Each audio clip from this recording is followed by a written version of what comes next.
আমি ঘুরছিলাম ইউরোপের বিভিন্ন জায়গায় বাসে করে। ৮-৯টা দেশ বাসে ক্রস করেছি, হয়তো ভিডিওগুলো দেখেছেন। আমি গোড়া বলছিলাম সুইজারল্যান্ড থেকে। কে কেমন আছেন? সবাই যে যেখানে আছেন ভালো থাকবেন, সুস্থ থাকবেন, আনন্দে থাকার চেষ্টা করুন। জীবনটা খুব অল্প দিনের জন্য, জীবনটাকে উপভোগ করতে হবে। দেখুন, আমি বলেছিলাম আপনাদের সুইজারল্যান্ড দেখাবো এবং পৃথিবীর বিভিন্ন জায়গা দেখাবো।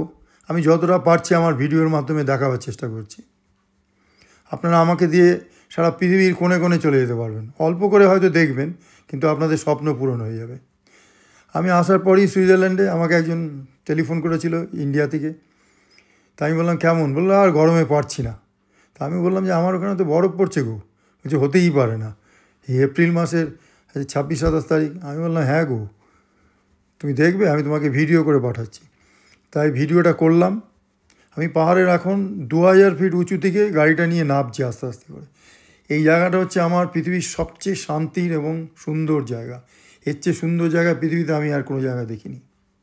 এখানে বাড়িঘর নেই বললেই চলে, একটা দুটো বাড়ি হয়তো পাহাড়ের কোলে রয়েছে, কিন্তু সরকার সব জায়গায় লাইট জল নিয়ে তৈরি, যেখানেই যাবে যে।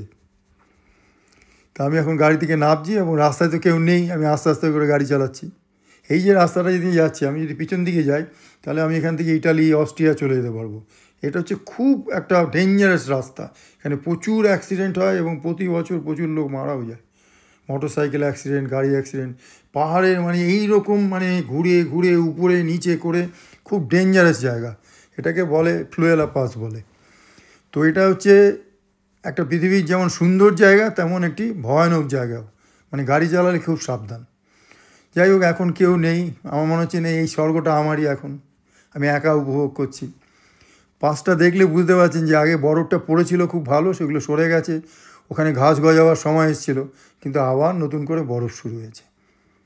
আমাদের এখানে একটা প্রবাদ বাক্য আছে, আমরা বলি 6 মাস বরফ 6 মাস ঠান্ডা। আমাদের এখানে গরম হয়ই না হিসেব মতো। যেখানে ভিডিও করছি সেখান থেকে আমার বাড়ি বেশি দূর না, 7-8 মিনিট। আমার বাড়ির ওখানেও বরফ পড়ছে, কিন্তু এই রকম হয়তো নেই এই মুহূর্তে। আর ওই বরফগুলো তাড়াতাড়ি চলে যায়, কিন্তু এই বরফগুলো অনেকক্ষণ থাকে, কারণ এটা পাহাড়ের অনেক উঁচুতে। আমি থাকি 6000 ফিট উঁচুতে, আর এটা হচ্ছে 7000-এর বেশি। তা আজকের সিনারিটা হচ্ছে এই। বরফ উপভোগ করুন, ভালো থাকুন যে যেখানেই আছেন। আমি আপনাদের দেখাবো যতটা পারবো, সম্ভব হবে।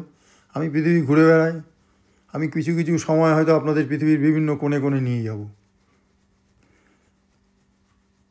সুইজারল্যান্ডের প্রাকৃতিক শোভা, পৃথিবীর স্বর্গ বলে এই দেশটাকে। কেন?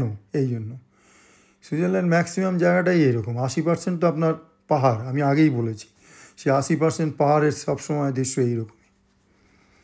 তো মনে হবে যেন সবসময় আপনি একই জায়গা দিয়ে যাচ্ছেন, সবই তো ঘোরার রাস্তা এরকম।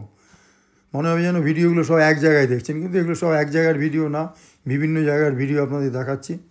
তবে অনেকটা দেখতে একরকম। আকাশ টাকাশ দেখছেন কীভাবে বরফ পড়ছে। ভালো থাকবেন, সবাইকে শুভেচ্ছা থাকলো সুইজারল্যান্ড থেকে।